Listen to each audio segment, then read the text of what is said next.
I think we're live now. Good evening, everyone. As you probably know, I am Dr. V. Mohan, chairman of Dr. Mohan's Diabetes Specialty Center and chief diabetologist at our center. I'm also the president and director of the Madras Diabetes Research Foundation. As part of this series of live conversation with Dr. V. Mohan series, we have been having these Facebook Live programs, which have been going on quite regularly, either on a Friday or more recently on a Saturday evening at 7 p.m. So today it's a great pleasure for me to introduce a very special guest whom I have for you today, Miss Nupur Lalvani. So to describe about Nupur is difficult because she combines so many things.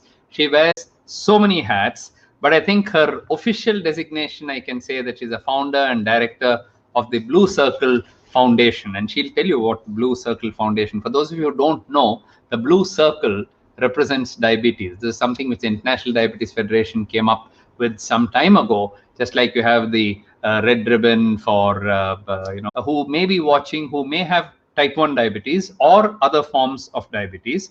So Nupur, as I understand it, first of all, welcome to the show, and thank you so much for being here. So I understand from what you have, we have never met. In fact, I've not met Nupur. It's only through virtually that I have met Nupur. But I've been very inspired watching all the things that she does, and you'll be amazed when I tell you what are all the range of activities that she does. But to cut a long story short, I think Nupur at the age of 8 was diagnosed to have type 1 diabetes. And since then, there's been no looking back for her. She has finished almost a quarter of a century with type 1 diabetes, and she's managing extremely well, as she herself will tell you. So tell us about that story to start with, Nupur. About the day you diagnosed, what happened, and everything. Over to you. Thank you so much, Dr. Mohan. It's an absolute privilege to be here on your show. I've been watching all the previous episodes as well, and amazing insights, I mean, there was so much to learn, even though I've had type 1 diabetes for 25 years. When you had the conversation series about Modi, there were a lot of things that I got to know that day. So it's an honor to be here. Thank you for having me, sir. And so I've had, like Dr. Mohan mentioned, type 1 diabetes since the last 25 years, and I was diagnosed just before my third standard final exams. So it was a big shock to my family, of course, and took me a while to understand what was happening. But I think I'm pretty grateful. For example, when Jazz was on the show, Jazz Sethi, she said her Yes. blood sugar was 1045. She was almost in a coma when she was diagnosed. How bad was it when it was diagnosed for you? What Mine was 636. And I owe my second. Some 14 or 15 or something at that time. Yeah, sorry. HbA1c. Yeah, honestly, doctor, we didn't even know the concept of HbA1c at that point. I'm not even sure whether it was done or not. I just remember the sugar at diagnosis was 636. And I actually owe my second innings, if I can call it that, to my parents, my father. So he was adamant. My parents are non-medical, the lay people, and my dad sort of had this sixth sense that maybe I have diabetes, because I would keep going to the washroom, and he sort of felt. He consulted with a few friends and spoke, and people told him that kids don't get diabetes, don't be silly. So he took me to a pathology lab, and we checked the sugar there, local pathology lab next to my house. And they came up with a negative report. They said there's no sugar in the urine and there's nothing in the blood, and it's totally okay. Oh my God. I'm very grateful that my father did not believe that, and he actually got angry at them. He told them that I'm 100%. Unbelievable. Yes, it was really. Friends telling him no, she won't have diabetes and get it. Then he goes to a lab, and the lab also says no, they don't have. He's not a doctor, and he still believes. I mean, it's God sent. I mean, it's really God sent. Imagine pursue that. Yeah. And I mean, probably if it were this day and age, we would have, sued the pathology lab. It was probably a smaller lab, but And then the second time when we did it, my parents still have that report somewhere at home, and they used whitener and they kind of covered up the mistake, and they said, "Oh no, she's diabetic." Gosh. So it was a big shock, and my parents did not believe it.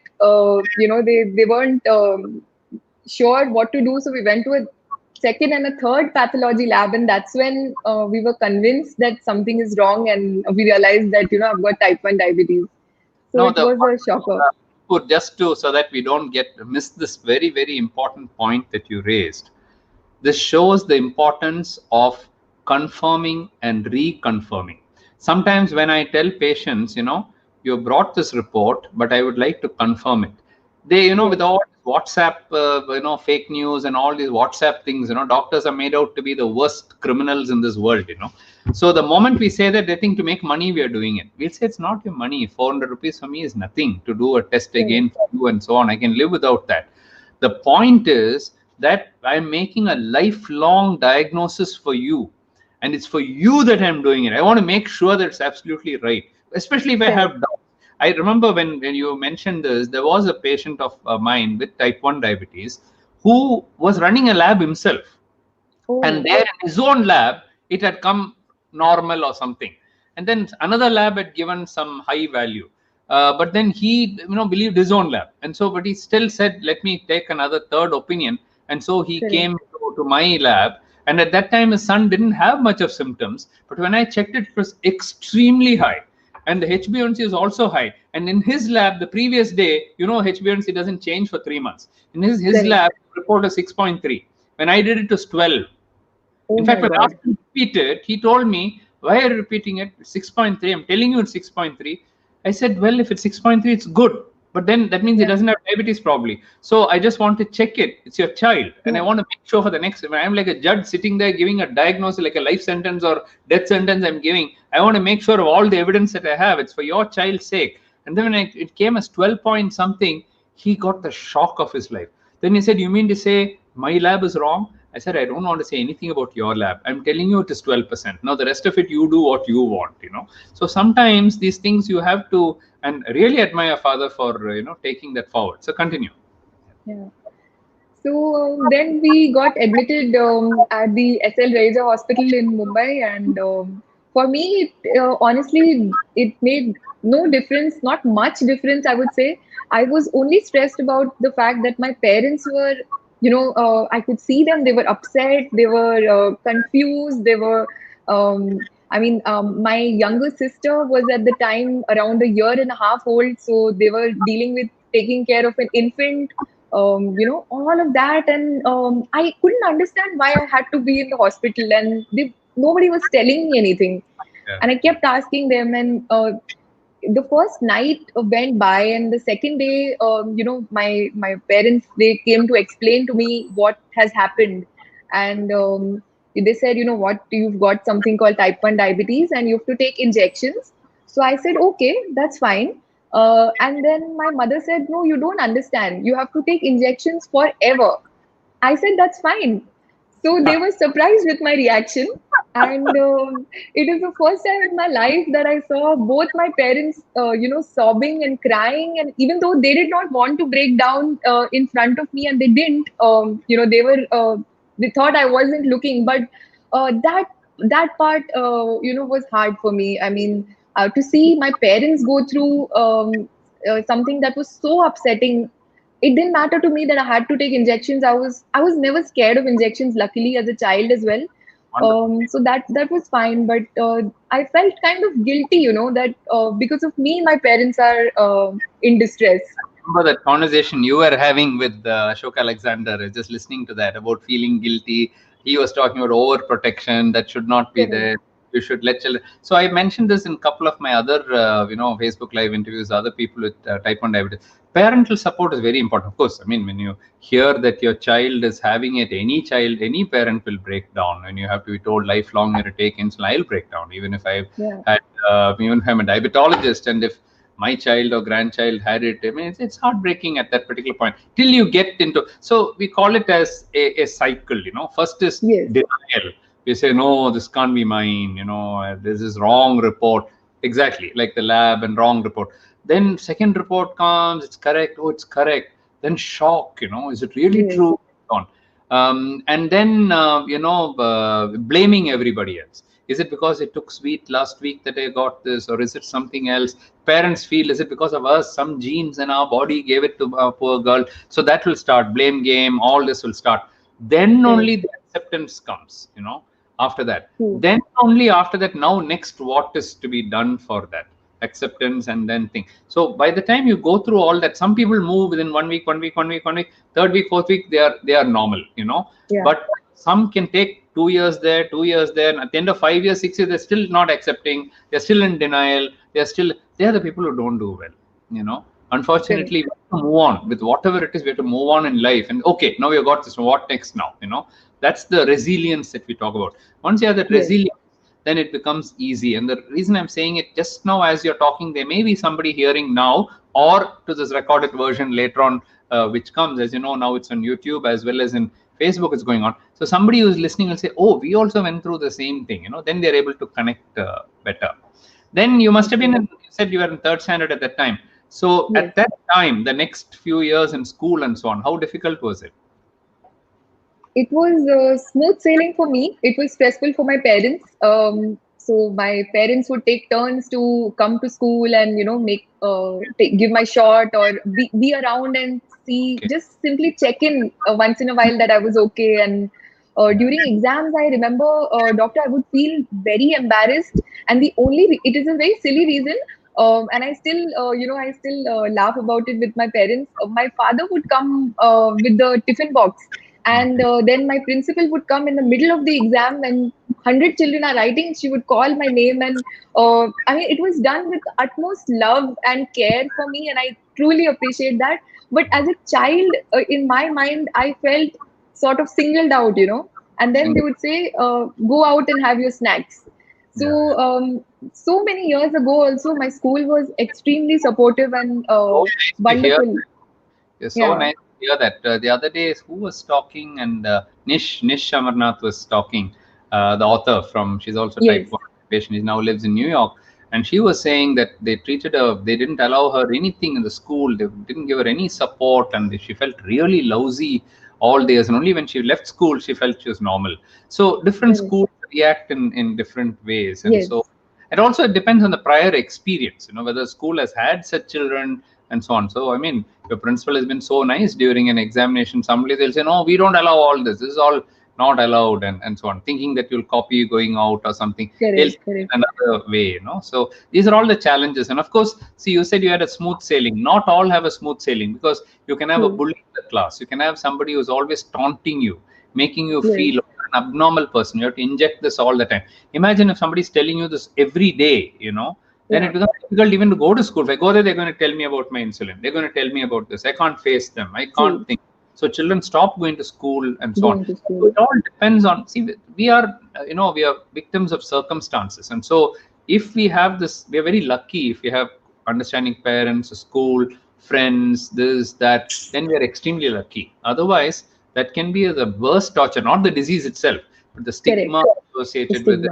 The bullying that they go on, the nagging, the bullying, and they make you feel miserable, So we are doing our best through the project supported by the Hinduja Foundation, where we are supporting more than 600 children in India with type 1 diabetes, 250 at our center itself, where to each of those going and creating some small booklets. I've sent you one today, something type 1 diabetes. So you can go through that. And so we are making that and kind of making it available to everyone. And then something for the schools also, saying this is type 1 diabetes, don't panic, just keep some glucose and something available, so that if the child has it, every school may have 2, 3 or more type 1. See, those days, 10, 20 years ago, 25 years ago, that you might have been the only child in the school with type 1. I don't know if anyone else was there. Right. You'd be surprised. The prevalence has gone up. Every school will have 1 or 2 children with type 1 diabetes. That's become as common as that.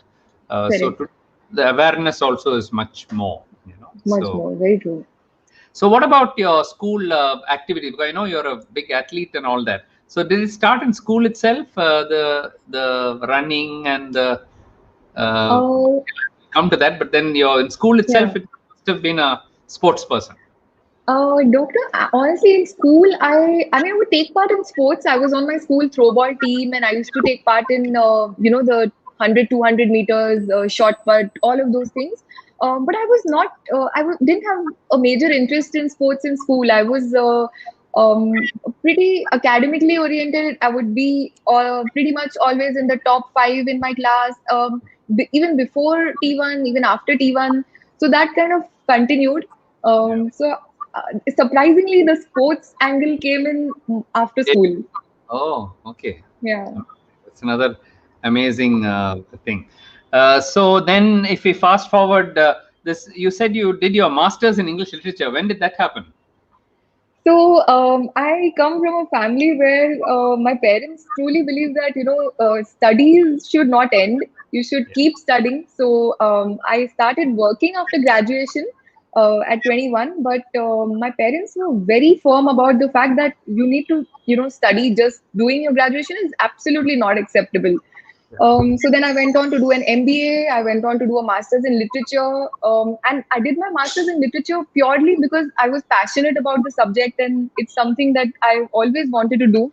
It wasn't something that was, with a professional bent of mind that, okay, if I do it, it will, help me with a job or an appraisal. I did it simply for the love of it. The passion and love of it. Yeah. Yeah. Okay. MBA was in where did you MBA from? I did my MBA from NMIMS in Mumbai. Okay. You know what? Just now, as you're talking, I got an idea. Yeah. Tell you that you should do a Yeah. PhD. You should do a PhD, and it's quite easy to do it. You should do it on something related to type 1 diabetes through your Blue Circle Foundation. You Yeah. can do it, and we'll Yeah. find out where you can register. And you should collect social data on type 1 diabetes, things which people don't study at all. And there could be Correct. numerous things: diabetes distress, quality of life. There are hundreds of things which you can do, and socioeconomic aspects of type 1 diabetes. You can think of a topic and Yes. remind me that sometime we'll pursue this. Somehow I feel that Definitely, doctor. MA and you have done MBA and so on. Why can't you become Dr. Nupur Lalvani? You should. So Doctor, I must mention this. So at home, we would, my father would pull my leg and he would say that, I have a younger sister and she just got into the you know the PhD course at, yeah, you just told me. yes, Yeah. yeah. So she got into, as, You can do it. You can do it. So yeah. So my father would always say that, the younger one is going to do it first. So it yeah. was, Struck yeah, me when you said MBA and Masters in Literature. I said, why can't you do? You've got a scientific bent of mind, and you said, when I picked that up, and you said should yeah, continuously study. So correct. nothing is you're not too old at all. You can easily Yeah, do that, and something which we can talk about. Maybe you can do on technology. You can do on pumps, and you can find out how many are on pumps and how many find it easy and how many are managing and what is the level of A1C throughout India through all your thing. And there's so many aspects of it which we correct. can talk about. We'll talk I'll about that. definitely need your advice, doctor. I will. Definitely do that, It and I'll sounds like a definitely wonderful idea. Yeah. I can do that. So now let's go into your diabetes thing now before we get into other things. Yes. So tell me about your present, because I've heard that your A1C is 5.5, 5.6. I'm getting a little jealous because I don't have diabetes. And my A1C is 5.8, 5.9. Of course, I'm much younger I'm older than you. I'm double your age. But, this is remarkable. I mean, for somebody to have a type 1 and then to have A1C below 6 is kind of a dream thing. In India, very few people will be having that. I know there are few, but very few will be having it. We talk of people having 8, 9, 10, 11, 12, and with type 1 diabetes. And here you are with 5 A1C. So I know you use a combination of things: low carb diet Yes. and your pump and your libre and your meow meow and so on. So why don't you tell us about what exactly you do, how you got to that 5.5, and about your diet, about your present exercise regimen. From there, from that exercise part, you bring it last, and from there we'll go on to your sports and marathon and stuff. Sure, doctor. So I have to, sort of set the record straight in the sense that I was not always this way. In Yeah. fact, in my, diabetes life, it's only very recently that I began to take charge of my own condition and take ownership. Like people say that it's important to take ownership. For a long time, and there was nobody else to blame. I mean, I had support from parents, my sister, doctors, everything. But despite that, I, as a person with lived experience of diabetes, I can totally understand, when you can't manage, despite all the support. At one point in 2001, doctor, my HbA1c was 12, and that's the highest that it's been, and I'm grateful to God. Despite everything I've gone through, I'm here today without a single complication. So probably that's luck, probably I don't know what it is, but eventually, with while growing up and during my teenage years, naturally I was, I mean, I would listen to my parents and everything, but somewhere, that rebellious streak comes in, and you don't want to sort of comply with, the instructions or with what's being told to you. So that phase was hard. But in the last couple of years, I've realized that if I don't take charge of my diabetes, the only one to suffer will be me. I mean, Correct. everyone else, even if it is my most immediate family, they'll only be able to help me up until a certain point. Beyond that, I have to live with the consequences, and there will be nobody else to blame except myself. Correct. And I mean, this might sound silly, but fear was a great motivator for me. If it were not, fear is not always a negative emotion. I once sort of felt that, maybe my life is going to end, my kidneys will fail, my eyesight will fail, and that somehow, luckily for me, it propelled me in a positive way. And then I decided, okay, enough is enough. Everyone who's been trying to help me so far has been frustrated, but it's time to take things in my hand. And so I started, taking care of myself, and it's been, even reaching the fives has been quite a journey. I've been stuck at HbA1c of 6 for a whole year, and I was very frustrated because I knew I was doing everything right. I was eating correctly. I was checking my sugar, 8 to 12 times a day on the glucometer. When the Libre came in, I was using the Libre. I was trying my best. One of the turning points, doctor, has been, I got to know of Dr. Richard Bernstein through the internet. Yeah. And he lives with type 1 diabetes himself. He's now in his late 80s. He got diagnosed in 1946, and uh, as of today, he has no complications. The few complications that had begun in his diabetic life, he managed to reverse it with low carb. Okay. So, that sort of was a big inspiration. And I chanced upon this information on the internet, and I ordered his book online. And I remember around 4.5 years ago or so, I gifted this book to myself on my birthday. And it was Okay. a heavy read. It was not simple or fast. It was a big book, and I I'm have it not in the books. you Yes, a huge book. Yeah. yeah, Bound and book. I'm not correct. And as a lay person, I mean, I don't have a medical background. So to go through all of that information, was it took a lot of time and effort, and along with having a full time job and regular things in life, I went through this. I began experimenting slowly, and with a lot of trial and error, I realized that I am able to implement, what he's recommending, which is eating around 30 grams of carbohydrate a day. Now I know, food can be a controversial topic in the diabetes community, and some people say this is best, and some say that is best. But I truly believe that each one of us, do the best for ourselves, and Why what don't you works. describe your diet, your whole Yes, day's? Yeah, from sure. morning. Yeah. Sure. So, Doctor, in the last year or two, I've been, I mean, without realizing it, I've been doing something, I mean, doing intermittent fasting. Okay. I mean, I didn't know there was a fancy term for what I was already doing, but I would wake up and not be hungry immediately. So I would end up eating sort of like a late breakfast or a brunch. So Okay. what I do these days is I have my first meal by noon, and it's usually eggs. Then nothing. um, No milk, tea, coffee, nothing. Uh, Straight. I'm a fan of I'm a fan of coffee, tea as well. So Okay. I do have coffee, but I That's in have it black, and the morning. yeah, in the Oh, morning, yeah, and without milk, without sugar. Yeah. Okay. So that and eggs, and then I have an early dinner. And my dinner is a combination of So protein. brunch is only eggs, nothing else. Yes, Just egg.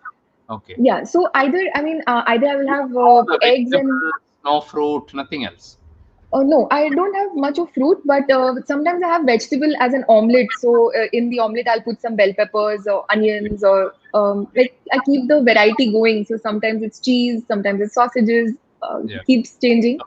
And then I have a second meal of the day at usually an early dinner. So I have mostly, What time?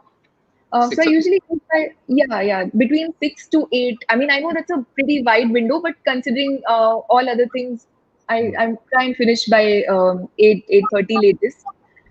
And I have veggies, I have chicken or fish, and so that's my average day. And Virtually no rice, no chapati, no bread, no puri, nothing of that type. No nothing.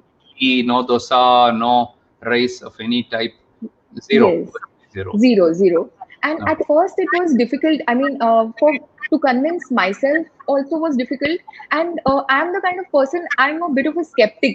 So I mean, I don't believe everything that is said to the face. I mean, I want to prove it and I want to check it for myself. So even when I read Dr. Bernstein's book, I said, okay, he lives in New York, and I mean, how do I know that what he's doing will apply for me or not? I'm living in India.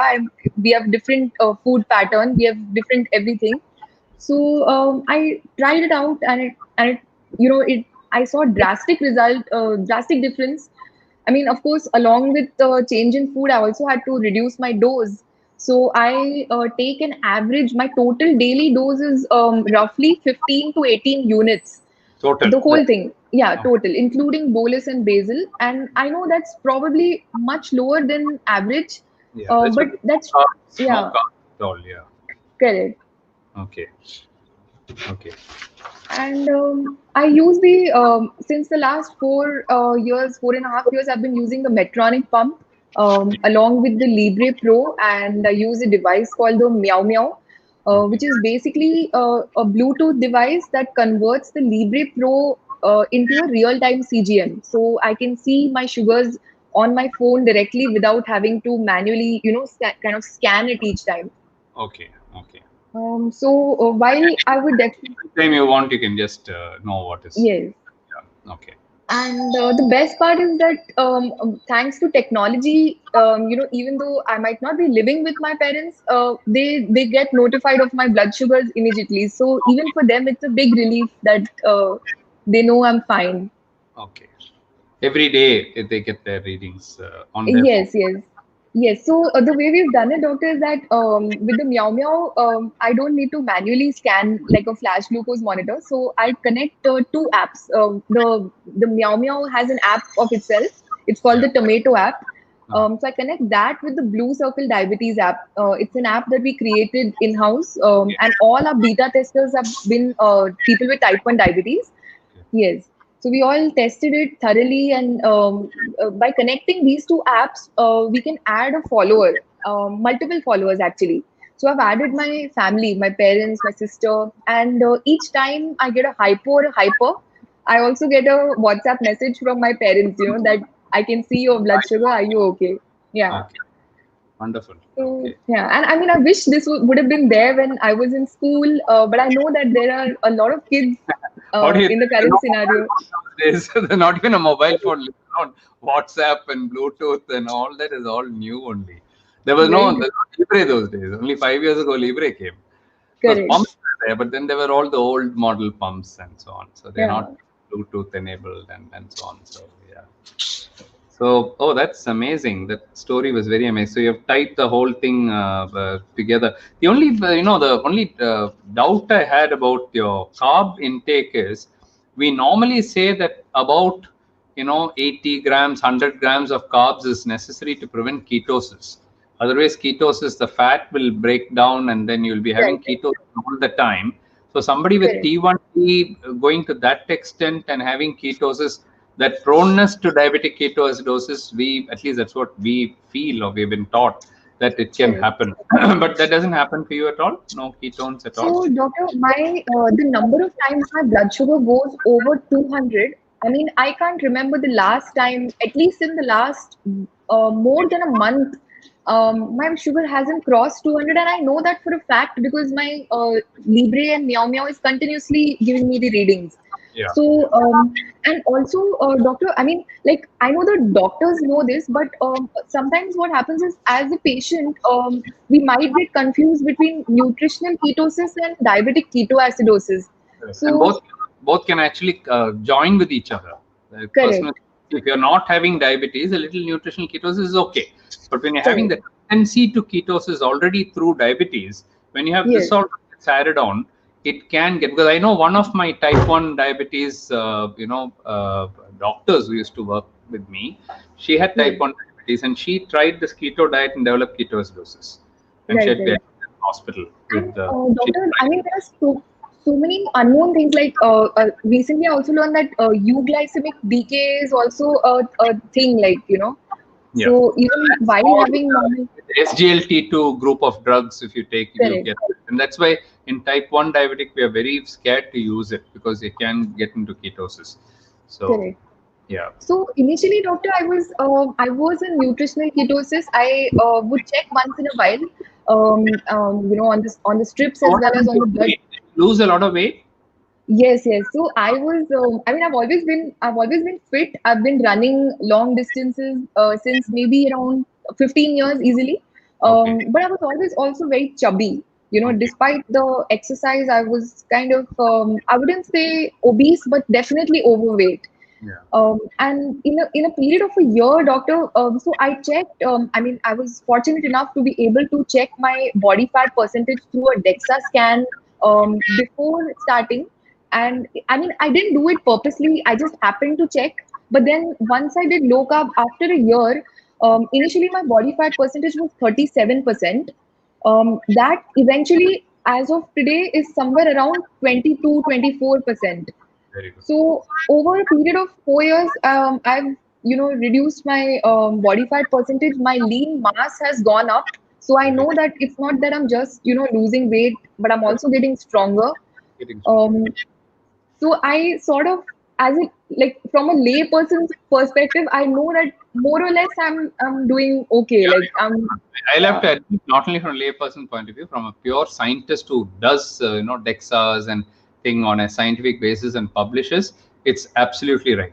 But our own fear is that, because I don't have type 1 myself, so our own fear is that that risk of decay, is it there at the back? I've seen that happen. So 2-3 people have seen that happen. They tried very low carb diet, keto diet, and they went into diabetic ketoacidosis. They get admitted with ketoacidosis. And so that fear is, but then for you, it's not there. Have you ever measured your insulin to see how much insulin is there in your body? C-peptide? Not been done, no? Doctor, we'll done sometime, yeah.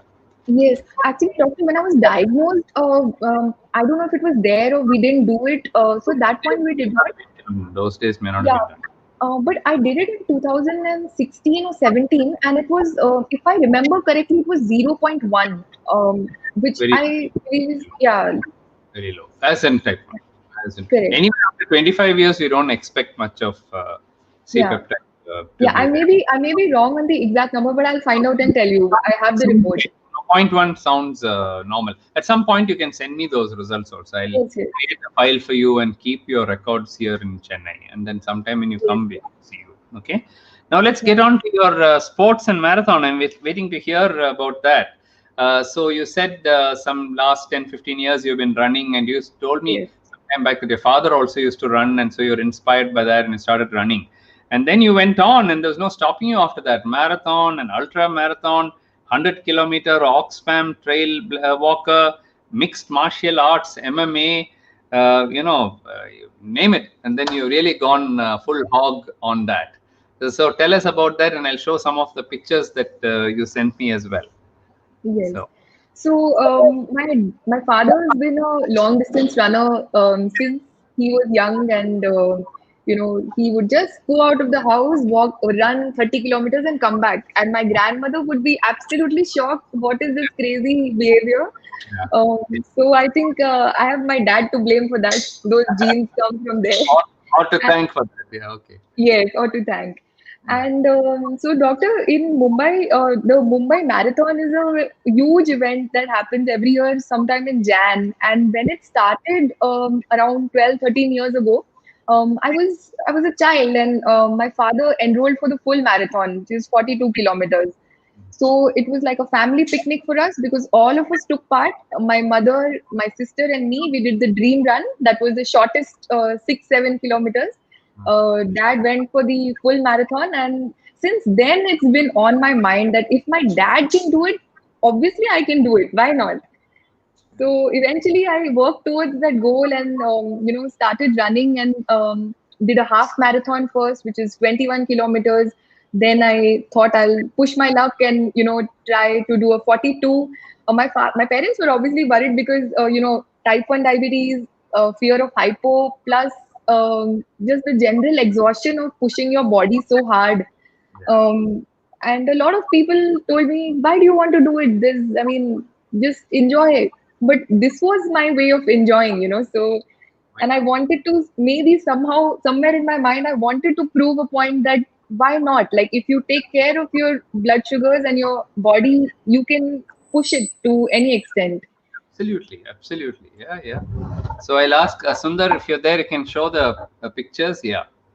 So there you are. So some of the pictures. So explain what's happening Yes. in these three pictures. So, the first picture on the top where I'm reading a book and simply actually showing off. So that is one of the photo shoots that we had with Abbott. They created an ad a couple of years ago, and I was The part of livery, that. the livery you're wearing. Okay. Yes, Okay. I'm wearing the Libre.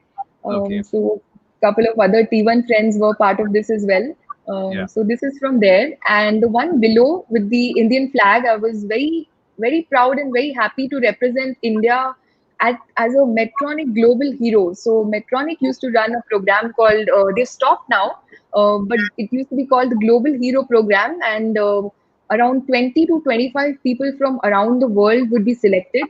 Okay. I was the one from India, and there were two race categories. So there was 10 miles and there was 26 miles, which is a full marathon. I took part in the full marathon and made a lot of friends from all over the world. The picture Where on was the it right, held? Where was it held? it was in Minneapolis, in Minneapolis. the United States. Yeah. Yeah. So that was a lot of fun, and it was also my first experience of running in a pretty cold climate. I mean, coming from India, and Coldest place, one of the coldest places in the US. yes, Minnesota, yes, one of the coldest place. It's a twin cities, no? St. Louis and correct, Minneapolis. Yeah. correct. So we And actually ran the twin, Paul and Minneapolis. Yeah. St. Paul and correct. Minneapolis. And the Yeah. marathon itself was called the Twin Cities Marathon. It was a beautiful route. I mean, absolutely stunning, topography. And I went out running in my shorts because I'm used to running in much warmer climates. Even in India, I haven't lived in the colder parts. Lived where it's always been warm. So I got a couple of strange looks from people that it's so cold, but I brushed it off because that's how I was comfortable. But it was a Yeah. lot of fun, and it was mostly of Which month was this? Because Minnesota after October, November can get very cold. This was yes, in yes. summer, is it? Oh, This was in the month of October, so it was starting to get cold, Doctor. yeah, yeah. Yeah, I think when we started the run, it was somewhere around 1 or 2 degrees, which for me was Afterwards, extremely cold. January you can go to -40 and -35 and all. Yeah. So, Correct. yeah. So that was a lot of fun. On the right hand side, the picture that you see in the black is when we were practicing for the Oxfam Trail Walker, which is a 100-kilometer trail walk. It happens through villages and jungle areas of Karjat in Maharashtra. Okay. And so basically, I've had my eye on this trail walker since a couple of years, but the challenge was that one needed to participate as part of a team of 4 people, And usually there are a lot of corporate participants, people come through their offices together. And, I always ask my colleagues, should we participate and let's go ahead and take part? And, people would laugh at me and they would say, are you crazy? 100 kilometers, we won't even go by car. Why would we go by foot? So I never got, those other three people. And I felt like, I have to give up on this dream now. I want to push it to a century one day, but let it be. Then, of all the things that could happen, the photo on the top that you see, all the four people are type 1 diabetics. They're all my friends. And I mean, God made a way for us to do it. And they all luckily agreed that, it's fine, we'll walk with you. None of us had ever walked that kind of a distance before. And I mean, they were all, some would do gym, some would do CrossFit, but nobody had pushed, that kind of distance. So I'm very grateful to all of my friends, Sonu, Chinmay, Raj. They literally kept their common sense aside, they kept their social life aside, they kept everything on the side, and everybody practiced together. And we eventually made it. We completed the 100 kilometers. So the photos that you see on the right and on at the bottom are photos from the one below is just before we started. So we started on and I mean, I don't know, we started on Friday the 13th, which comes with its own, background. And at 5 in the morning, this was us smiling just before starting. And Okay. on the right hand side, you see my friend Sonu and me. We are showing off our devices. So she has the Libre Pro on. I'm Okay. showing off my pump and my Libre Pro and the Meow Meow. Okay. So it was a wonderful experience. These photographs are from our practice sessions. We did a lot of practice as well. So weekends we would practice together. Weekdays we would practice individually because everyone was busy with their own schedule. So we would do strength training or yoga or something.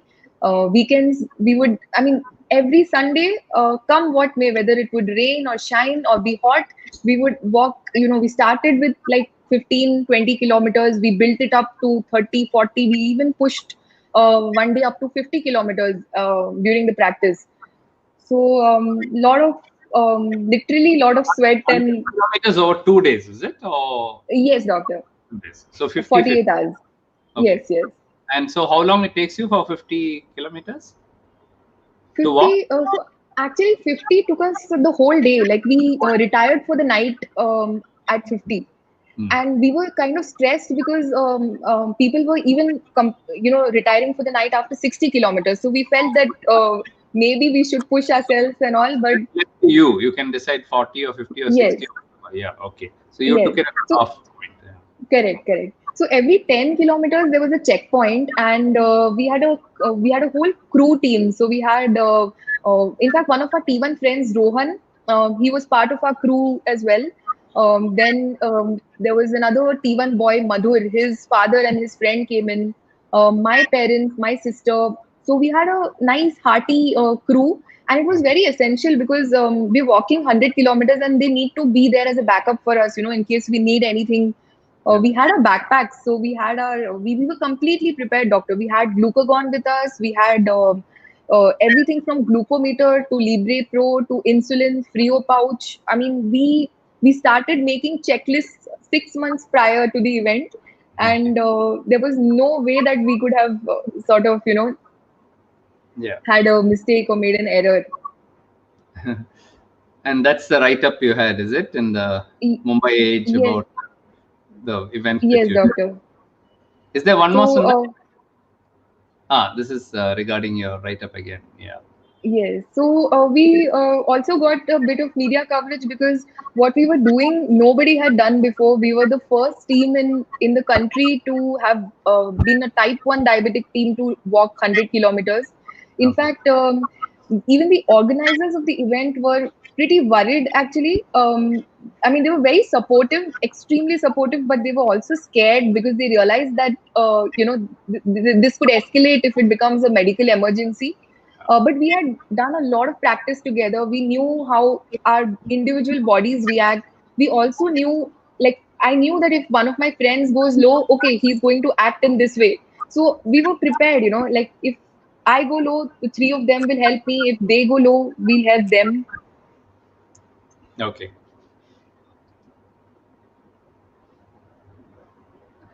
So those are the pictures. So we will, a lot of questions are meanwhile coming in. Some of them are related Yes. to you. So one of them is asking, let me go up a little bit. There are a lot of questions. So Mega Pratipa Ritham is asking, I am looking for a Bluetooth device, but heard Mio Mio is very heavy in weight and hence Libre patch gets out as well. Is it so? She's asking. Not really. I can show you the device. I have it on my arm right now. So not sure how That's all much is there is. visible. Yeah, Yeah. so the round one is the Libre, and that's all there is. That much there Yes, is. that's all there is. Ask Yeah. the Mega that it's not all that heavy, and you can see it. It's probably a few grams in weight, so it's not all that heavy. Yes. That answers that question. Vikas Sood is asking, is it possible to send a child with type 1 diabetes to hostel for studies? I want to ask both Dr. Mohan and Nupur. You answer first, then I'll tell. So I did not go out to study, but that was not because of any particular reason. It was not because of diabetes. I just happened to get admission in the same city. Um, but definitely you can send your child. I think it's a great learning experience for the child to be independent and an opportunity to self manage. If they are able to manage being at home under your supervision and you trust them enough, I think it would be a great experience. That would be my answer. Also, I think it depends on the age of the child. I think the child is, say, below 10 years, I would hesitate because I don't know the child can manage for itself. But I suppose there are children who are very smart even at young age. But beyond that, I don't think there should be any problem. Let me tell you the story of, I think I mentioned in one of my Facebook Live programs earlier. We had a girl with where this debate came up. She was getting admission into BITS Pilani, and so her father was saying don't go, but her mother was saying no, let her go, then only she will learn how to go, and she was very adamant that she's going. So finally she went. First 2 years went very smooth, nothing happened. Then in the third year or so, what happened is she started dancing, and tremendous amount of dancing and thing, and she didn't reduce her insulin dose. So a couple of times she went into a diabetic coma, and that was the first case of type 1 in BITS Pilani. So they panicked and they told them, take the child out. We cannot have coma here and this and that. They got scared. They thought something going to happen to the child. Then they said, contact our doctor. So he rang me from there and said, what is this disease? Suddenly they go into coma. And I said, nothing. She reduced her insulin dose. She didn't. She started exercising. She didn't. So she'll be fine. And I can do long distance from here. Don't worry. Then they got over it, and then the second T1D joined BITS Pilani, and then of course many more came. So initially it can be a bit of a shock, and so if they know how to manage, then that is fine. It's just that she started exercising and didn't reduce her insulin dose. She didn't think of it.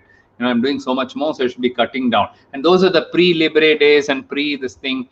So they didn't do that. So I think the honest answer is, if the child is well trained, then they can go. I mean, if somebody can do a 100-kilometer walk or run a marathon, going to hostel is not the big deal. There are a couple of other questions. Let me finish that since I'm on this.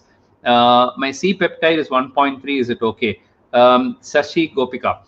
We'll have to, I cannot give an answer to it, because she also mentioned 0.1. You're saying 1.3 for you. See, somebody else has also asked about C peptide. C-peptide depends on the blood sugar level. So in type 1s, it is nearly 0.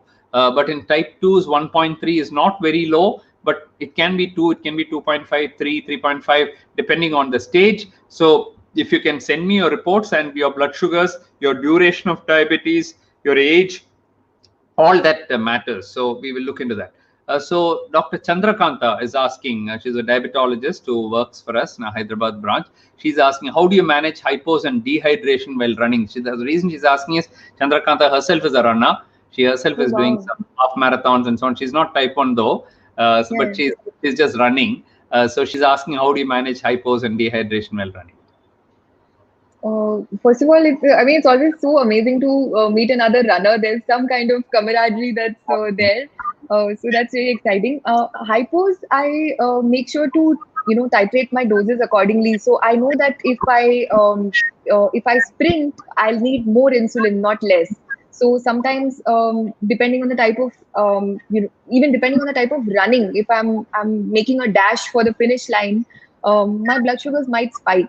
But generally, because walking or jogging, especially long distances, more or less an aerobic activity, I need to sort of reduce my basal a little bit. But I usually take a call based on the situation. I would never go out of my house without glucose, without an ID card, without glucometer also, just to be doubly safe. So I would keep checking, even if that. It's all a matter of balancing and knowing your own diabetic status and adjusting the dose accordingly. That's the short answer, I think. Are you there, Nupur? We have lost you temporarily. Nupur, you're stuck. Okay, I'll meanwhile take some of the questions. Nupur, if you want, you can go out and come back if you're not able to. You're back. Sorry. You're back. You're momentarily. Sorry. We lost you momentarily. So Vijaya Murthy, she was in the other program which I was talking about just before this, and she asked the question and I answer it then. Sorry, Vijaya. So about the gluten, wheat thing, does it contain gluten? Is it harmful for diabetes? See, wheat is not bad. I mean, not that wheat is bad or rice is bad or anything. There's all this fake news that you keep reading about.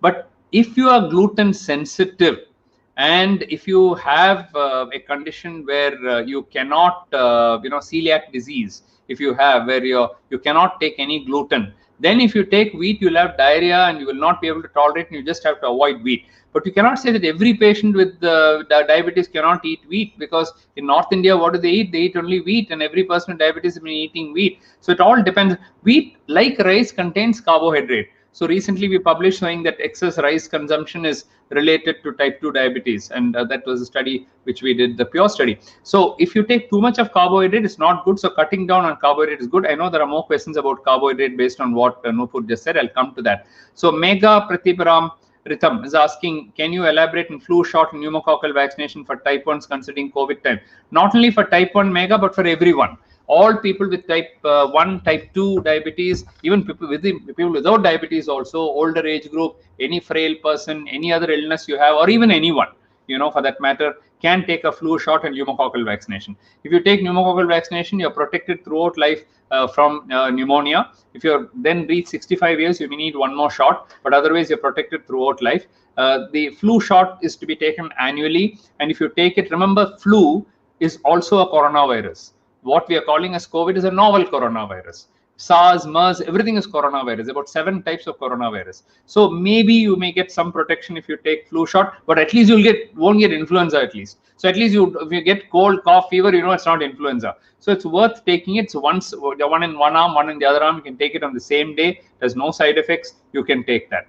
Usma Hamid, isn't such a low calorie, low carb diet unhealthy? It's not balanced, will not result in long-term complication, especially proven that 50% calories and carb increases, less than 50 increases mortality. Also, it can cause micronutrient deficiency. Glucose values shouldn't be the only thing to monitor.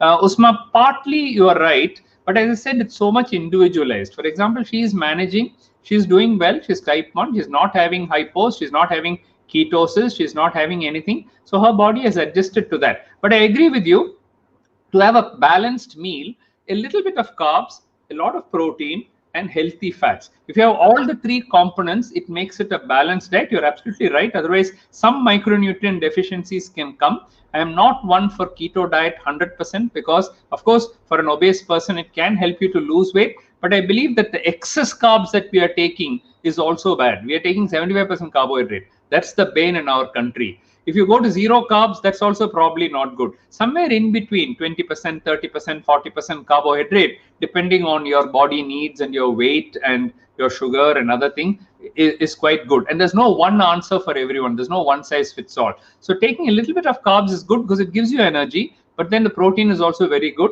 and the healthy fats are also very good. All of them you should take. Sushil Kumar Basin, I'm 70 years old, started running at 62. In the last 3 years, started running ultra, have run 100, 200, 300, 500 and 1000 miler. I am diabetic and can't take protein as it increases my serum creatinine. How to balance protein intake, or is it not important to have at this age? Sushil, at 70, if you have creatinine which is going up, your protein intake, you have to watch a little bit. Especially animal protein can increase your creatinine.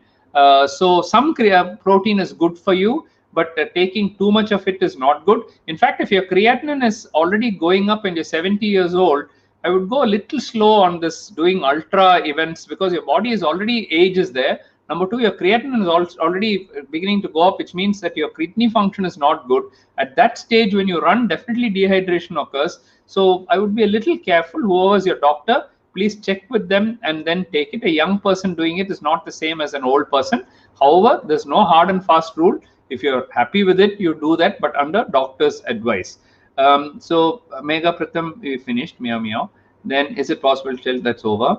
Sugantha Iyer, I have a personal question. I'm a diabetic, 28 years. While all other parameters are normal, my A1C is always around 8 or more. In Hyderabad, they took an AGP and to estimate 5.9. What is the reason? Something to change in structure. Well, Sugantha Iyer, the HB, the Libre Pro, what it tells you about the AGP telling you about your A1C is an estimated A1C for 2 weeks. It is projecting what it can be in the next 2 months. The HbA1c is telling you the past. The A1C, the Libre is telling you the future. So they are not consistent with each other. Also, A1C is A1C and Libre is Libre. You should not confuse the two. This is meant to see whether your time and range is normal or not. HbA1c is telling you whether the last 3 months control is good or not. So don't use the AGP to find out your HbA1c. Do the HbA1c separately. And 8% I think is not good. You must try to, already you've got 28 years duration, try to get it to below 7% if possible. So Selvaraj Picha Pillai, sometime I feel hypoglycemic. How can I manage that? Well, Selvaraj, you have to find out why you're getting hypoglycemia. Is it due to tablet? Is it because your lunch is delayed? Is it because your medicine is too much? Is it because the medicine can be changed? I don't know anything about your conditions. I cannot tell you, but it can be fixed. It is not something that cannot be fixed. If a type 1 person who is on insulin pump can do that, it can very easily be done. I don't think it's a big no-brainer. So we can easily find out your diet, exercise, medicines, and then we can fix it. That is where the AGP helps. We should get an AGP done. If you're not already a patient, contact us. I'll be able to help you. Ramya Kirti, doctor, I'm a diabetic for past 1.5 years. My feet and hands are burning. I feel hot. How do you know what's wrong with me? Also hypothyroidism. Well, Ramya, possibly your sugar is not under control. What you're saying is signs of neuropathy. Peripheral neuropathy normally comes if the A1C is not under control. So we'll have to find out what your A1C is, get it under control. There are medicines for burning feet, and we can easily get it under control. You probably need to do fasting, PP, HbA1c, check out your, the medicines, whether any of your medicines are producing this, and then treat that. Selvaraj Pichapillai, diabetic tablet before meal, how many minutes before meal? Normally about half an hour, 30 minutes, but again, it's individualized. Some patients can take it half an hour, some patients can take it just before, some patients need to take it 1 hour earlier for it to work. It is totally individualized. Sanjeev Mondal, does fasting and postman value correlate with C-peptide? Because some patients are fasting, PP is very high, but C-peptide is fairly good. If the C-peptide is good in spite of having high sugars, it means you've got very good insulin reserve. If you control your sugar, C-peptide will probably go up. That's a good news that you're telling me, C-peptide being good. But then the C-peptide reliability of the lab is also very important. Last two questions. Shashi Gopika, is Selvida, Kesar, Elaichi good for diabetic patient? Well, we did the trial. This is Dr. Reddy's product. It's a good protein supplement. It also tastes very good. We did the trial for it. We published it in a nutrition journal. It doesn't increase the sugar level. The glycemic index is very low. Protein is very good. It tastes good. So if you want to take it, you can take it. Then same Gopika, Shashi Gopika, my weight is 100 kg. How can I reduce my weight? Please advise dieting, exercise. I'm taking psychology drug. Well, those psychology drugs can increase the weight because they are well known to increase weight. It's one of the side effects. It's probably because that you're putting on weight. Talk to your doctor, see whether they can reduce that. You must start an exercise program. Reducing your carbohydrate will definitely help. Exercising will help, and burning off the calories will help. And focusing on a very positive kind of a life will help. Yoga will help. Pranayama will help. So if you want to consult us, please do that, and we'll be happy to help you. There are a couple of other questions which have come. How do you manage? How have you used Fiasp in your insulin pump? So Dr. Kumar, who is a diabetologist from Chennai, he wants to know whether you use Fiasp in your insulin. Which insulin do you use? Yes, doctor. Yes, doctor. I've used it in the pump. I am now using Nupur Rapid, which I was No originally using when I started on pump therapy. So Okay. my experience with Fiasp was that I used it for around 6 months, and then I began to develop resistance to that particular insulin. When I did my own research online, I realized that people were facing this issue, and it would not be as effective as initially. When I started out, it would bring an immediate drop in the sugars, but later it didn't work out for me. I informed the company as well, but I had to switch back to Novo Rapid. No rapid. So I that also was my personal experience. I It asked works for some about people. absorption after you inject. So in a pump, when it's flowing, I don't know how a faster one is going to work. And many people have told me this, that they feel better with no rapid. Dr. Jalaja Ramesh, can you do a program with type 1 diabetes who's pregnant or a type 1 who's delivered recently so that they can share their experience? Jalaja, I'll be happy to do that. If you have such a person who can communicate well, let me know. I'll be happy to do that. You can come on the show too, and I can have both of you, take questions if you like. Serum fructosamine, would you recommend it versus HbA1c? Jaimala Singh. Well, fructosamine is not as much a standardized test as A1C. A1C is much more robust. We do fructosamine. We don't normally do it in pregnancy, what Jalaja asked just now. So during pregnancy, we do it because short-term control, 2 weeks control. But the assay itself is not all that great. Most labs don't do it, but we do it in certain situations. What about GAD antibody? GAD antibody is done to find out whether you have type 1 diabetes or you have GAD or LADA type diabetes, and therefore we do that. Once we do it, we don't need to keep on doing it. We don't need to do it in everyone, but if you suspect type 1 diabetes, C-peptide and GAD are very good. Ajay Sharma, but insulin absorption when I take injection in the abdomen is very poor. Other sites, it's okay. I'm very surprised to hear that, Ajay Sharma, because we have lost Nupur. She's probably coming back. She got stuck, I think, again, some internet problem. She'll come back. So Ajay Sharma, I'm surprised to hear that, because its best absorption of insulin is from the abdomen, always. That is why even you'll find the pump also put in the abdomen. So try it out. There's something wrong. Maybe you're not injecting in the right place. Then Mega Pratibha Rhythm. Welcome back. I think there's some bandwidth problem. Every now and then Yes, we'll. yes. Okay, last Yeah, couple of my questions. apologies. My Wi-Fi is, yeah. No problem. No problem. I keep going with the question. So I have heard insulin consumption should also be in sync with your body weight. Well, it's partly true. I mean, if the more overweight you are, your body surface area is more, and therefore you need insulin. Just now, Nupur was saying that she takes only 15, 18 units of insulin. It's quite low for a type 1. And the reason is because she's taking so low carbs. She doesn't need insulin for the carbs. The amount of protein, she's only eating, egg and then some non-veg and something. And so the protein is you need much, much less protein for that. So insulin consumption definitely depends on the diet, on your exercise, and also on your body weight, of course. What is the difference between old insulin and nowadays new generation insulin? Well, I have been in this field for 50 years. We have started from bovine insulin from the cow, okay, or bull. Then we had the porcine insulin. Then we had human insulin. Then we had the analog insulin, and now we have fast-acting, FIASP and so on. Every generation it gets better, absorption is faster, works faster, syncs better. So the insulins are getting better and better. Doesn't mean that the old ones are bad. I still use the old human insulin and so on, and so they're quite good. It all depends on individual things. See, she finds the older one, Nova Rapid, being better than the FIASP. So each one's body is different. Can diabetic foot be treated with physiotherapy? Depends on what diabetic foot you have. If you have a foot problem, foot drop, where one thing is paralyzed, then with physiotherapy you can.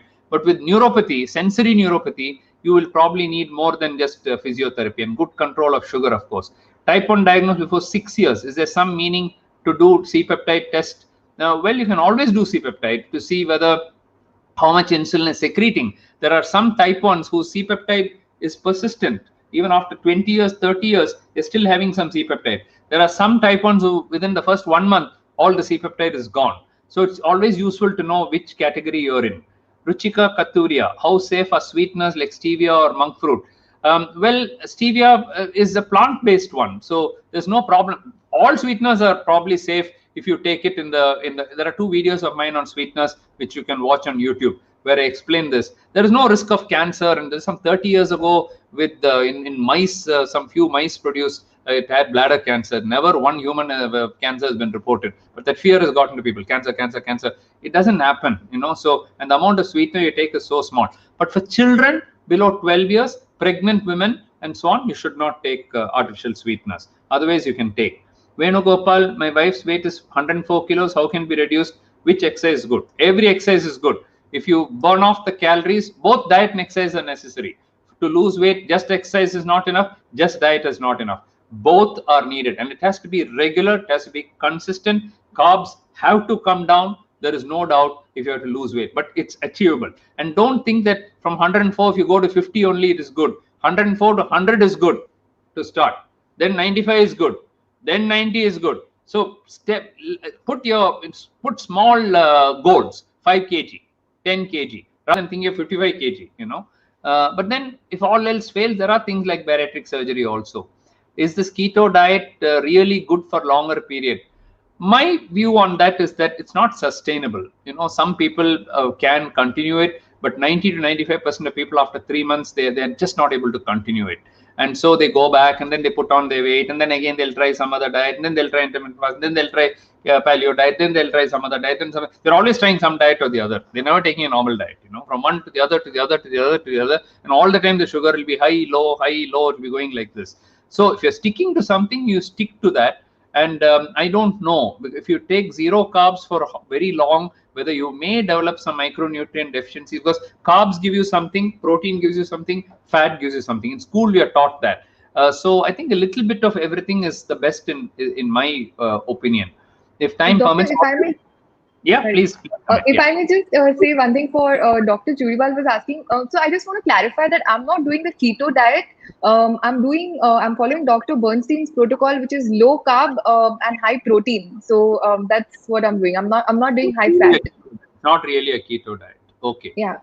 So it's only low carb. So low carb, I say, is good, because low carb, I've been saying reduce carbs, reduce carbs, reduuse carbs. Yes. But zero carb, zero of anything is bad. If you go to zero protein, that's also bad. Suppose zero fat. Oh, I don't want to get cholesterol, heart attack, so I'll have zero fat. You'll end up with 80% carbs, which is very, very bad. Okay, that's why balanced diet is good. Time permits, what are views on loop? This question is for both of you. That is probably she's talking about this meow meow and looping. Yes. You answer that. That's better. Sure. So, Megha, it's a technology and it's available, and why not? It's good to try. However, I just want to mention that for the lack of technology earlier, we've been we've been old school. I've used syringes for 20 years. I think it boils down to the management, I have my A1Cs in the 5s without loop. I'm doing it manually. And I also know people who do loop and they have a higher A1C. So it all comes down to what works for you. I'm happy to experiment with loop myself. When I get the chance, I'll definitely do it. But I know what works in my case is my constant monitoring and adjustment of doses and food. Correct. I think I agree with you, because Jazz uses the loop and she has also got 5 point something. So it all depends on how you manage. It is not you can have a very fancy phone, and then you may not even know how to, except making a phone call, you may not know anything. You can have 100 channel television, but you don't know how to use one of them also. Another person will just have a 2-channel thing and they're very happy with it. So it all depends on how you use it and how technology savvy you are and things like that. So Avneet Kaur, my type 1 diabetes son has other autoimmune diseases on steroids. Any suggestions?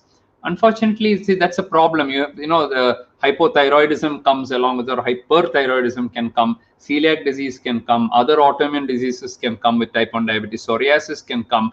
There are a host of other conditions. They're all autoimmune diseases. So if you have one of them, so be it. Doesn't matter. You can still look after that also. If you have to be on steroid, so be it. With that also, we'll adjust the dosages. It depends. 5 milligrams is not a huge dose. We can easily adjust that, and your doctor will tell you what to do. Just because you have type 1 diabetes doesn't mean you should not treat the other condition. If that condition needs it, there are asthmatics who need it. There are many other problems, rheumatoid arthritis, there are a lot of things.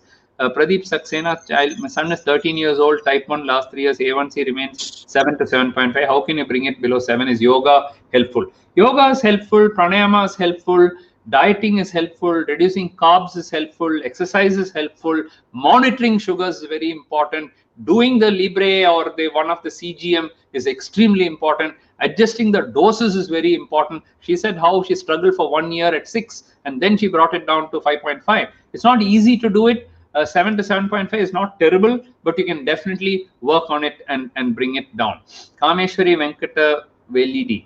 Reason for high microalbuminuria. Microalbuminuria is not good, Kameshwari. It means that the kidney is beginning to leak urine and protein, and that is not good. You must try to bring it down as soon as possible. Rivya Das, my mother is type 1 diabetic. It goes as low as 40 and as high as 300 on daily basis. What do we follow a diet and regular? What should be advised? This can easily be, this is called brittle diabetes, from 40 to 300 in 2 hours time. For that, again, adjustment of the dose. Probably you need a pump. A pump will definitely help to reduce these fluctuations in the sugar.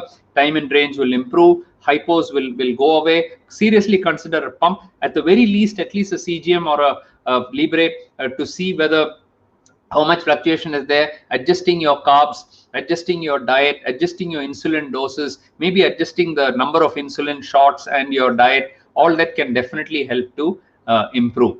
So I think so far, whatever questions have come, okay, are they more prone to autoimmune disorders? Ruchika, yes, I just said that.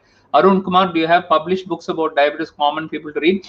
We do have some books. There is a handbook of diabetes, but today in the net you can get everything else that you need, on diabetes. What is that you don't need? I mean, what is that you can't get? Every information you want about diabetes, you can get. Rajesh Venkateshan, how can I reduce carbs? South Indian diet is only carbs, idli dosa. Who said you should take idli dosa every day? You can reduce the number of idli dosa. If you're taking 4 idlis, make it 2. If you're taking 2 dosa, make it 1. Take more vegetables. See that there is protein always in your diet. From morning, afternoon, night, see that you have protein. You take that you have, sundal, Bengal gram, green gram, black gram, rajma. All these things are full of protein. If you're a non-vegetarian, it's easy. You have chicken, fish, all that you can take. White of the egg is excellent. If you take 2 egg white omelette or 3 egg whites in 1 omelette, you won't even feel like you're having lunch. So much of protein, it will fill you up. It will give you so much of protein that then you can cut down your carbs considerably. I've not been taking idli, dosa now for the last 20 years. I take a little fruit.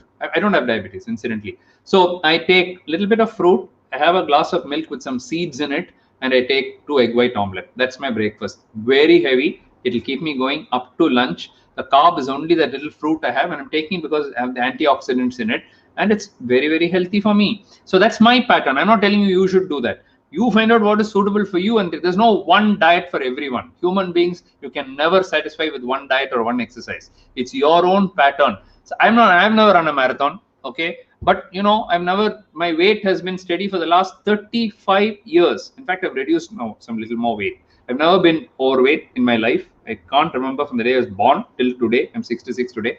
I've never remembered being overweight in my life. I've never done big exercise and all, but I do regular exercise. I do my treadmill. I do a little pranayama. I'm careful with my diet. All that I do, okay? But I've not had big thing of going on 0 carb diet and this diet. I've cut down a little bit. Oh, this seems a bit too much. We'll cut off a little bit here. We'll add a little bit there. That's been enough for me. Is reversal possible? Eminently possible if you're overweight.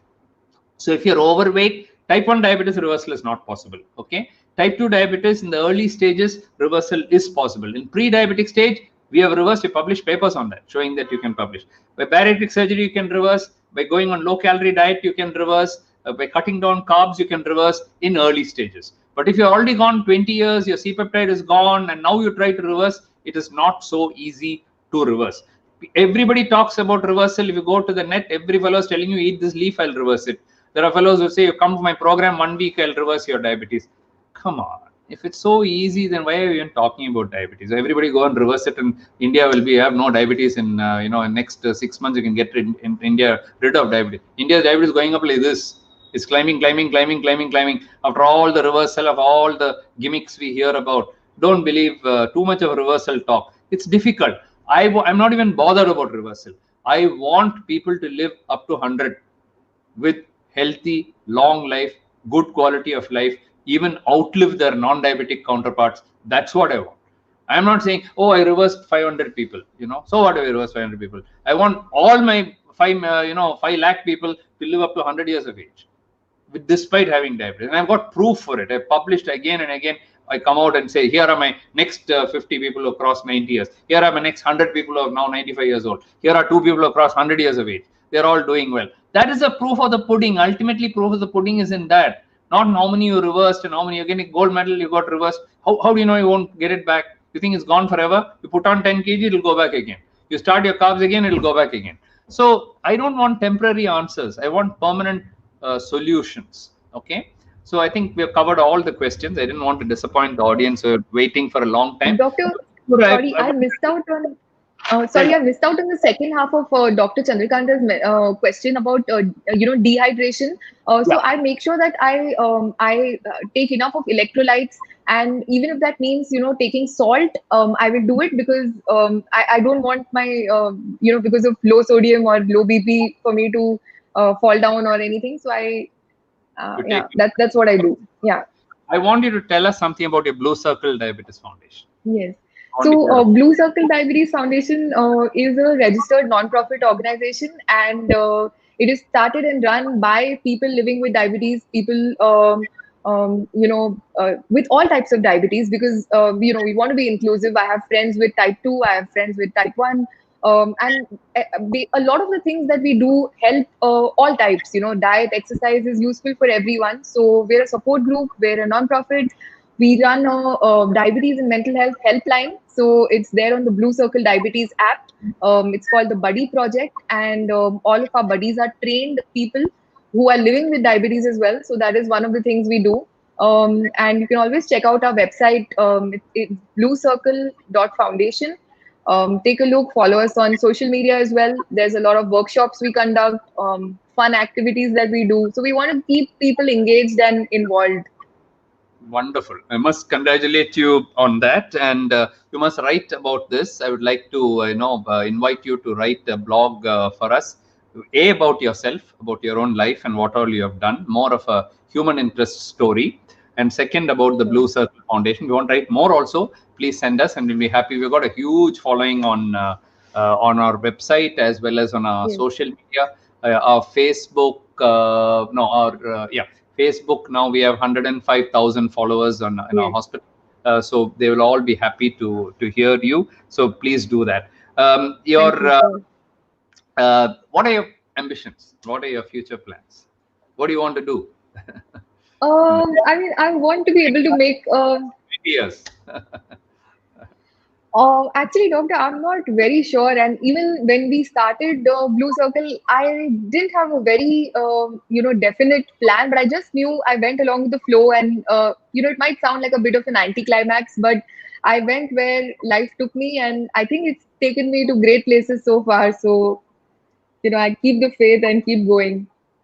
Wonderful. Wonderful. Yeah, I think that's it. What is meant to happen will happen, and once you believe in, and also it's all about passion. And if you do what you like, then you never get bored, and there's always something new to do, and life opens up with new doors being opened all the time, and then you enter there and you find 2 more doors opening up, and then sometimes you don't plan anything. See, when we started our center, I left my father after 20 years working with him, started in a small clinic, just 2 rooms, 3 rooms, my wife and I. And we thought, that's it, that's our life. And people even told us, that's the end of you. Your father had a big institution, you came, now you're in a small place, to think, even a condolence meeting and all. Some of my students even have condolence meeting with me. What's happened to you, sir? You are ended up like this. You're in a big institution. From there to 48 branches, 32 cities, 500,000 patients. I never even dreamt that it will happen. I never planned it even. It just happened. It just happened. God takes you along. And if it happens, it happened. Didn't happen. Suppose out of the 48 branches, all the 48 went away. So what? That's okay. We'll start again. All over something else to do.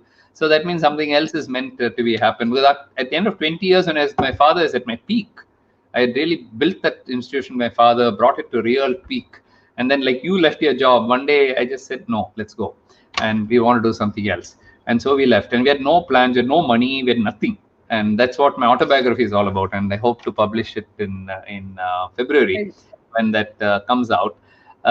So that's how life takes along. And I think I want to take a second, doctor. Yeah. Tell me. Yeah.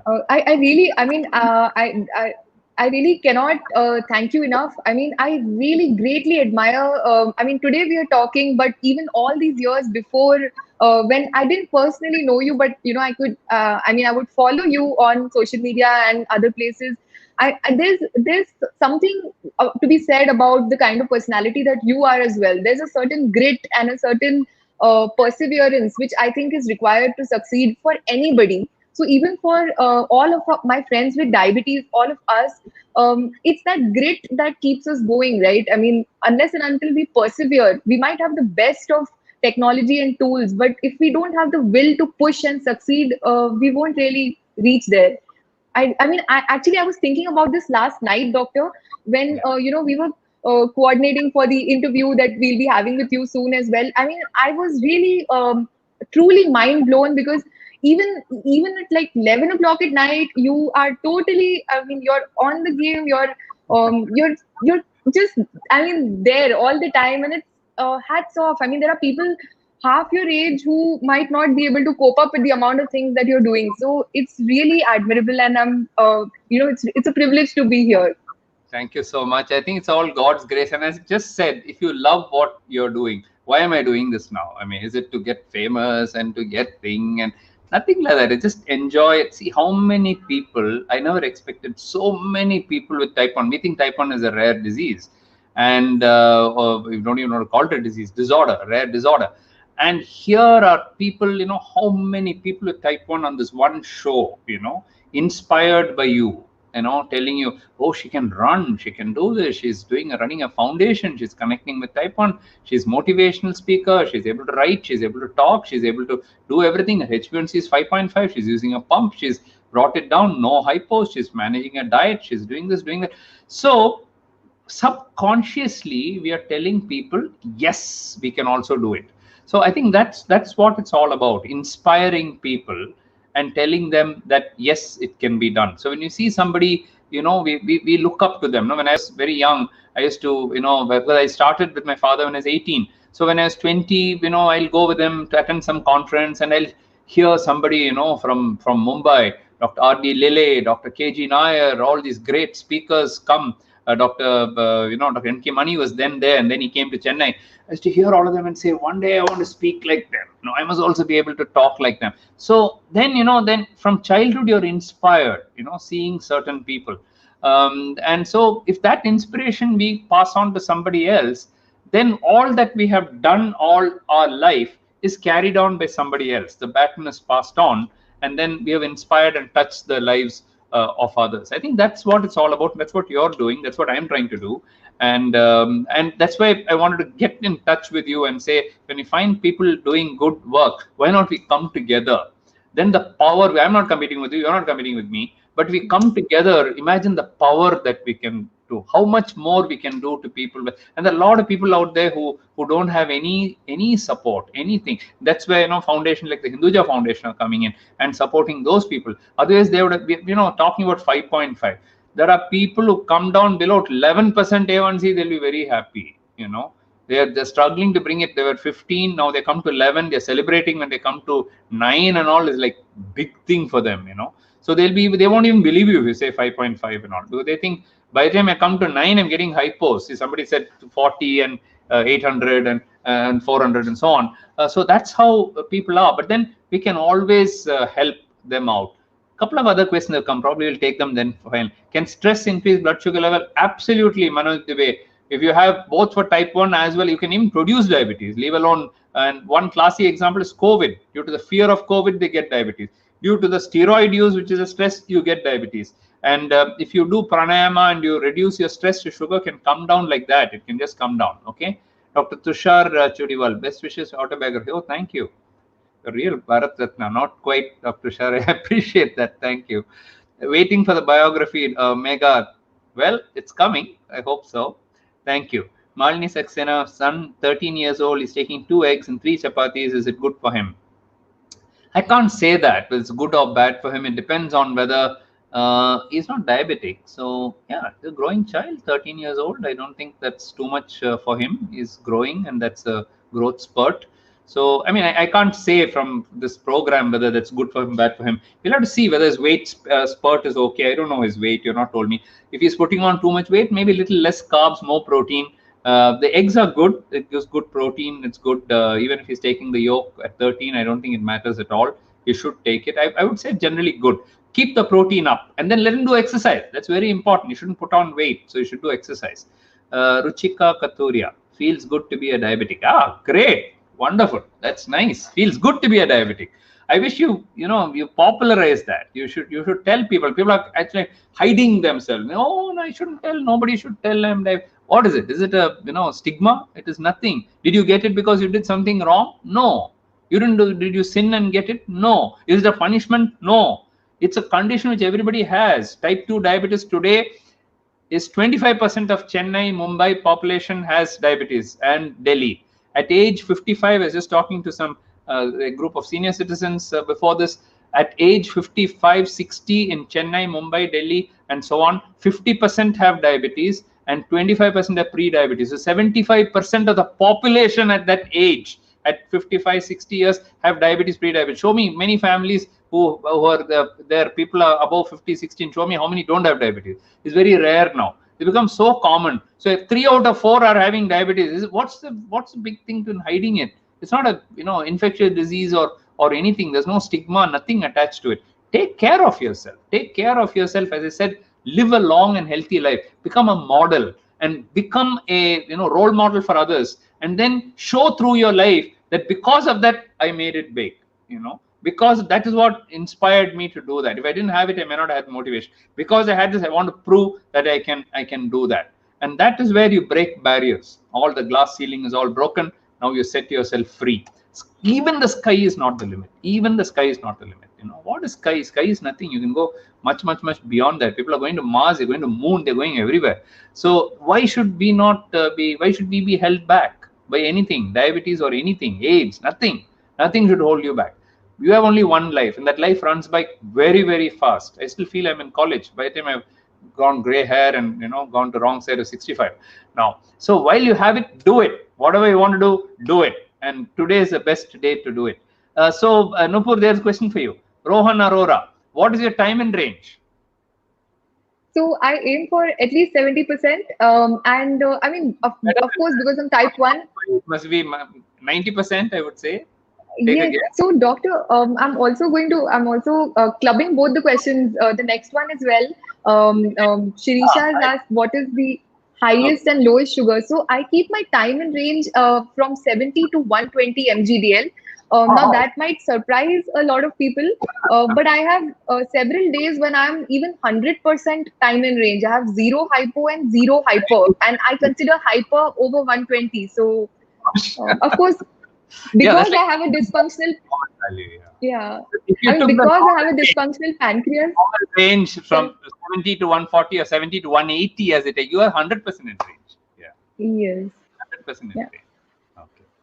So yeah, so she's not getting hypos also, Shisha. So she's not getting hypos, she's not getting hyper, and she's adjusted her dose, her diet, her exercise, and so on. Do that. So somebody wants to know, with intermittent fasting, do you have hypos in the morning? No, I make sure to test my basal thoroughly, and since basal is the foundation of the insulin regime, I am spot on with my basal. And if your basal is set properly, there is no scope for hypo or hyper.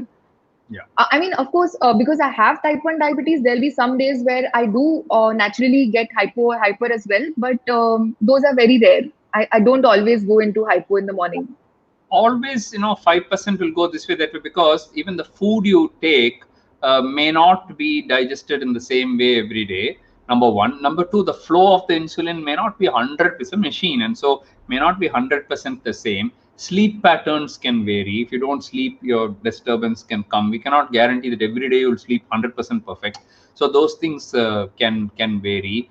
And the testing itself, that's not the Libre gives you 100%. So many of those gives you low readings, not really low at all. We know that also. So there are a lot of factors, and so in general, if you're able to maintain, and the other thing is, you calculate for all these things. One day, what happens? You have a little diarrhea or a little upset tummy.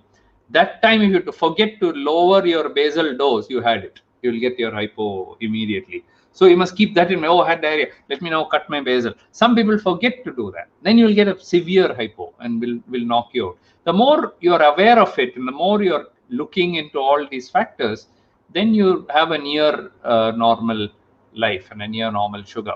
So it's, I don't know how 1.5 hours ran by, Nupur. We started at 7, at 8:30, and I've never really had so many questions. I mean, it's getting better, and more people are joining. I think this is the 9th program I think we're doing, and I think your inspiration is really good.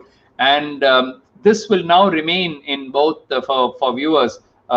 This will remain both in YouTube as well as in Facebook, for both in the hospital Facebook, my personal Facebook, the hospital YouTube, my YouTube, everywhere it will remain. And I'm sure many thousands of people will be seeing this program. Nupur, you're truly an inspiration to everyone, and I have no reason to tell you this. I have no reason to flatter you. I don't need to get anything from you, but I honestly feel that people like you are truly an inspiration. Continue to inspire people. You've got a long way to go, and there are many more milestones which you have to achieve. You can truly become a diabetes champion. You can become a leader, and you can become a teacher, which you already are. And there's lots of things to do. India is looking forward to you. All the people with type 1 diabetes, or even other children with type 2 diabetes also, are all looking forward to you. So I wish you all the very best, and my best regards to your family. And as I said, do the PhD, something related to type 1. There are hundreds of topics you can pick, and you should do your doctorate in this, which will be something which will be very good for you. That's Thank you so. a small Thank you so very much, Doctor. In fact, big thank you for giving T1s and other diabetics like us a platform to share our thoughts and our ideas. A big thank you to you. I really truly from the bottom of my heart appreciate all that you do for all of us. And I think the support is mutual. I mean, the community is there, and I take support and inspiration from them, and I give it back. So that's what's happening. So stay safe and look after yourself, and look forward to more such programs. I look forward to coming to you. I'll give you a date. I've been trying to find a date. I'll find one soon, and then we will offline. We can discuss that. Yes. Thank you all for joining. You've been a great asking so many questions. So many of you came and participated in this. Thank you for encouraging us. This encourages us to do more. For me to find time in my busy schedule is very hectic, but still I feel that the encouragement that all of you are giving eggs me on to do more such programs, and people like Nupur make it really worthwhile. So bye and until next time. Good night. Bye. Thank you. All of you stay safe. Bye-bye.